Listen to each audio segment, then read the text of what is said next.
Lessons from my grandfather, mum, and teachers. Put up with discomfort and not make demands. To do my work, mind my own business, and have no time for slanderers. Do not waste time on nonsense. Behave in a peacemaking way when people who have angered or annoyed us want to make up. Read attentively, not to be satisfied with just getting the gist of it, and not to fall for every smooth talker. Be the same in all circumstances. Intense pain, the loss of a child, chronic illness. Learn how to accept favors from friends without losing your self-respect or appearing ungrateful.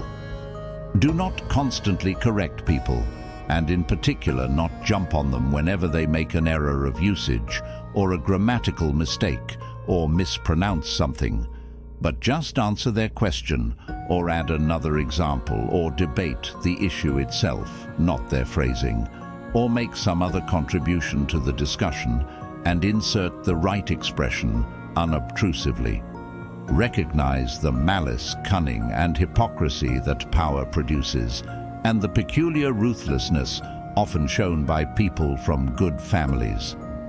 Do not shrug off a friend's resentment, even unjustified resentment, but try to put things right. Show your teachers ungrudging respect and your children unfeigned love. Help others and be eager to share, not to be a pessimist, and never to doubt your friends' affection for you. Have a good sense of humor. Do your job without complaint. Be optimistic, especially in tough times. Have self-control and resistance to distractions. Lessons from my adopted father. His dogged determination to treat people as they deserve. His altruism, not expecting his friends to keep him entertained at dinner or to travel with him unless they wanted to, and anyone who had to stay behind to take care of something always found him the same when he returned. His constancy to friends, never getting fed up with them or playing favorites, self-reliance, always, and cheerfulness, and his advanced planning, well in advance, and his discreet attention to even minor things. His attitude to the gods, no superstitiousness, and his attitude to men, no demagoguery, no currying favor, no pandering, always sober, always steady, and never vulgar or prey to fads. His ability to feel at ease with people and put them at their ease without being pushy.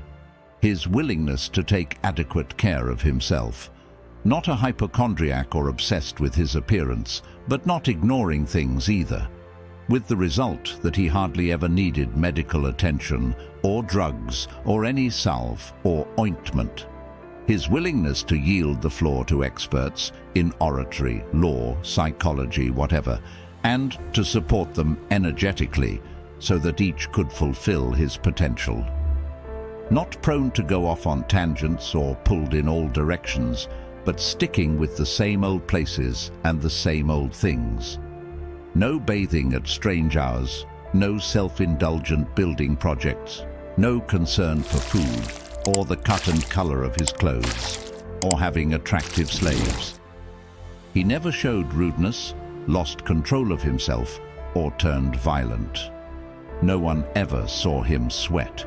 He approached everything logically and with consideration, in a calm and orderly fashion, but decisively, and with no loose ends. Strength, perseverance, and self-control in both areas. The mark of a soul in readiness, indomitable. Lessons from universal reason, the gods. I had good grandparents, a good mother and father, a good sister, good teachers, good servants, relatives, friends, almost without exception, and that I never lost control of myself with any of them, although I had it in me to do that, and I might have, easily. But thanks to the gods, I was never put in that position, and so escaped the test. I had someone, as a ruler and as a father, who could keep me from being arrogant and make me realize that even at court you can live without a troop of bodyguards and gorgeous clothes, lamps, sculpture, the whole charade. That you can behave almost like an ordinary person without seeming slovenly or careless as a ruler or when carrying out official obligations. I was shown clearly and often what it would be like to live as nature requires. The gods did all they could, through their gifts, their help, their inspiration, to ensure that I could live as nature demands. And if I failed, it's no one's fault but mine. Because I didn't pay attention to what they told me, to what they taught me, practically, step by step. That I never laid a finger on Benedicta or on Theodotus, and that even later, when I was overcome by passion, I recovered from it. That even though I was often upset with Rusticus, I never did anything I would have regretted later.